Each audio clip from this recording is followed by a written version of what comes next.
प्रेम से बोलिए विष्णु भगवान की जय।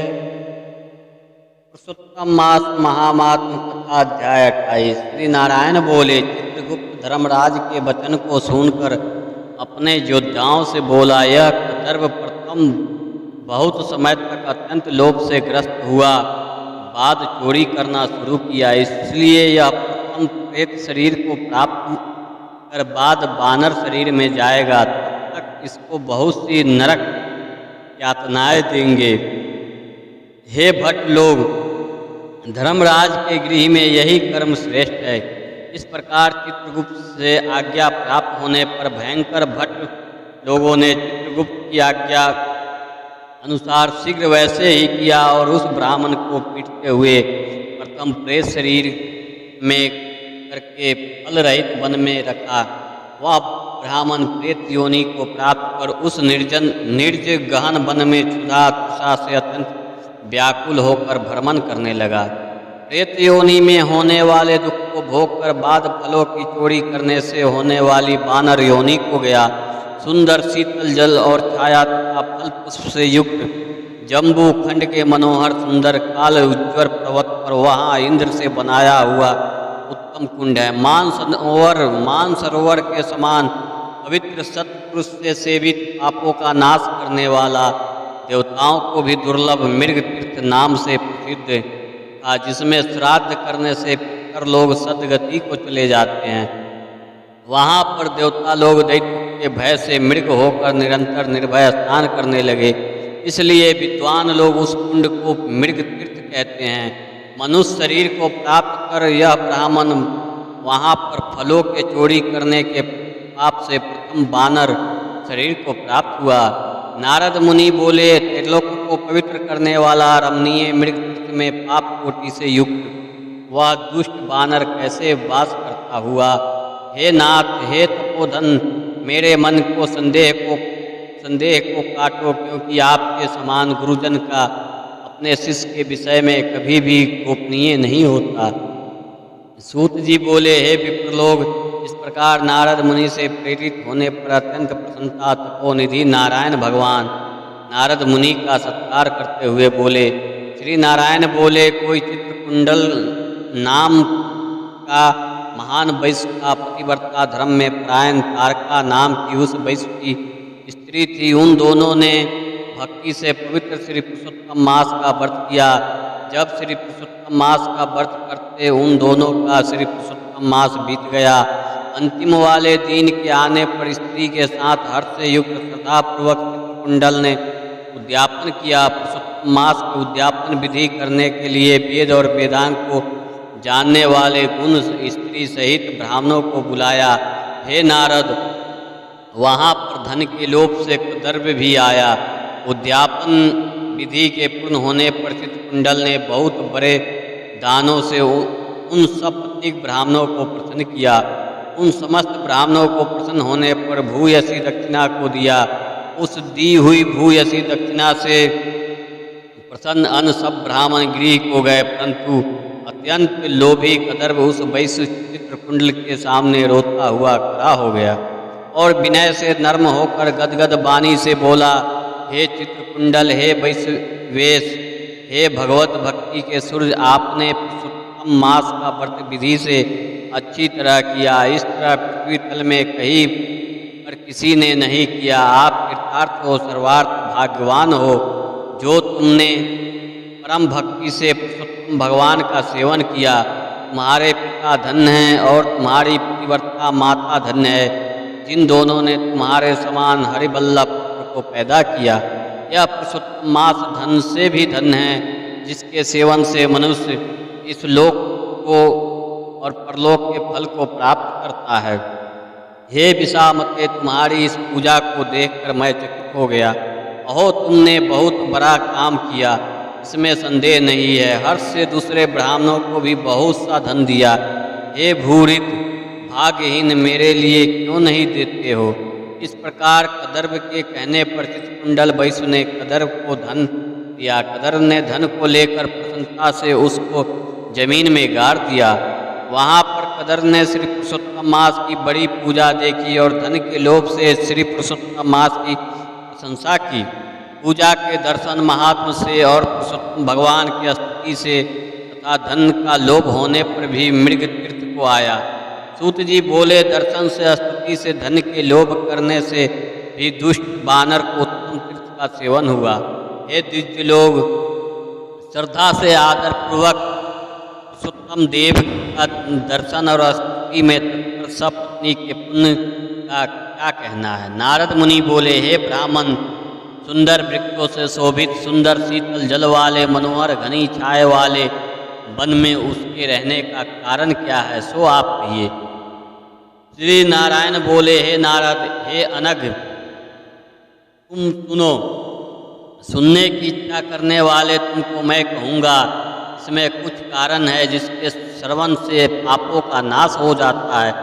जब समस्त अर्थ और फल के दाता दशरथ के पुत्र रामचंद्र जी ने समुद्र में सेतु बांधकर दुष्ट रावण का नाश किया, उन रामचंद्र जी ने विभीषण को छोड़कर बाकी समस्त राक्षसों का वध किया। किसी को नहीं छोड़ा। अग्नि में परीक्षा कर सीता को ग्रहण किया।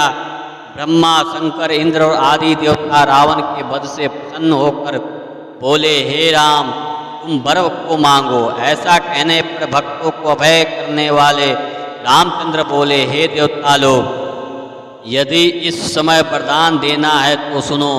यहाँ पर राक्षसों से सूर बानर मारे गए हैं, उनको हमारी आज्ञा से अमृत वृष्टि कर शीघ्र जिला दो। तथास्तु यह कहकर ब्रह्मा, शंकर, इंद्र आदि देवता ने अमृत की वृष्टि करके बानरों को जिला दिया।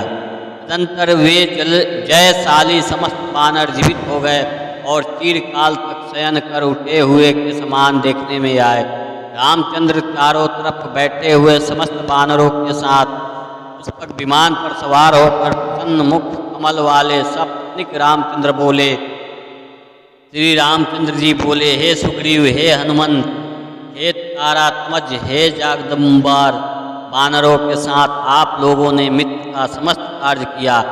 आप लोग उन बानरों को आज्ञा दो जिसमें यहाँ से आप लोगों की आज्ञा पाकर बानर अपनी अपनी इच्छा अनुसार जंगल में जाएं। हमारे ये दीर्घजीवी बानर जहाँ जहाँ वास करें, वहाँ के वृक्ष पुष्प फलों से युक्त हो जाए, नदी मीठे जल वाली हो, शीतल जल वाले सुंदर तालाब हो, इनको कोई भी मना नहीं करे। हमारी आशा से समस्त बानर जाए। इसलिए रामचंद्र के प्रभाव से जहाँ बानर जाति के लोग वास करते हैं, वहाँ वन में मीठे जल वाली नदी और सुंदर तालाब होते हैं। पुष्प पत्र से युक्त सुंदर फल वाले बहुत से वृक्ष हैं, परंतु अदृष्ट से होने वाला पूर्व जन्म के सुख दुख जहाँ जहाँ प्राणी निवास करता है, वहाँ वहाँ अवश्य जाते हैं, क्योंकि बिना भोगे कर्म का नाश नहीं है, ऐसे वेदों की आज्ञा है। श्री नारायण बोले, फिर वहाँ पर यह लालची बानर पर्वत के समान बढ़ता हुआ भूख प्यास से युक्त पीड़ित वन में विचरण करने लगा। उसके मुख से पीत के प्रकोप से पीड़ा उत्पन्न हुए, जो उसका जन्म का रोग था। जिस प्रकार पीड़ा से मुख के घाव से दिन रात रुधिर बहा करता है, अत्यंत पीड़ा के कारण कुछ भी भोजन नहीं कर सकता था, और वह बानर चंचलतावश वृक्षों में से उत्तम फलों को तोड़कर मुख के पास ले जाकर बहुत से फलों को जमीन में गिरा दिया करता था। वहाँ बानर पीड़ा के कारण कहीं भी एक स्थान पर बैठने में असमर्थ था। एक वृक्ष से दूसरे वृक्ष पर जाता हुआ मृत्यु को सुख देने वाला मानने लगा। इसी समय पृथ्वी पर गिर पड़ता और अत्यंत दुखित हो विलाप करने लगा। शरीर के टूट जाने से जलहीन मछली के समान तड़पता हुआ रोदन करने लगा। शीतल शरीर वाला गलित मुख वाला वह बानर भूख प्यास से पीड़ित हो गया। उसके समस्त दांतों मुख रोग से पीड़ित होकर गिर गए। पूर्व जन्म के कृत पाप से इस तरह दुख को प्राप्त हुआ। इस प्रकार नित्य प्रति निराहार रहते हुए बानर को देव योग से श्री पुरुषोत्तम मास आया। उस पुरुषोत्तम मास में भी उसी प्रकार शीतवात आदि से पीड़ित रहा। इसी समय बहुत में गहन वन में विचरण करता हुआ प्यासा बानर कुंडल के पास पहुंचने पर भी जलपान करने को समर्थ नहीं हुआ। भूख से युक्त भी चपलता से वहां ऊंचे वृक्ष के ऊपर चढ़ गया। एक वृक्ष से दूसरे वृक्ष पर जाते हुए उसके बीच में एक कुंडल आ पड़ा। बहुत दिनों से निराहार, शिथिल इंद्रिया और जजर शरीर वाला, निर्बल शिथिल प्राण वाला कुंडल के तट भाग में आया। इस प्रकार 10वीं तिथि से 4 दिन तक बानर को श्री पुरुषोत्तम मास में उस कुंडल में लोट पोट करते बीत गए। 5वें दिन के आने पर मध्यकाल में उस तीर्थ में जल से भींगा शरीर वाला बानर प्राण से रहित होकर गिर गया और वह उस देह को त्याग कर पापों से रहित होकर तत्काल दिव्य आभूषण से भूषित दिव्य देह को प्राप्त किया, जो कि नील कमल के दल के समान श्याम वर्ण करोड़ों कामदेव के समान सुंदर चमकते हुए रत्नों से जटित किरीटधारी सुंदर शोभमान मत्स्य कुंडल वाला, शोभमान पवित्र पीत वस्त्रधारी, कमर में रत्नों से जटित मेखला वाला, शोभमान बाजू बंद कंकन अंगूठी हार से शोभित, नील वर्ण के टेढ़े चिकने बालों से आवृत सुंदर मुख था।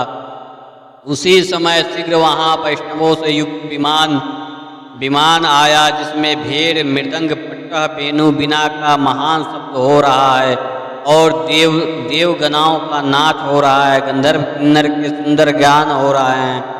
ऐसे उस विमान को महाभाग देवधारी बानर देखकर अत्यंत विस्मय को प्राप्त हो कहने लगा कि आपकी मेरे को यह सुख कैसे हुआ? यह विमान सुख बड़े आत्मा को ही होना उचित है।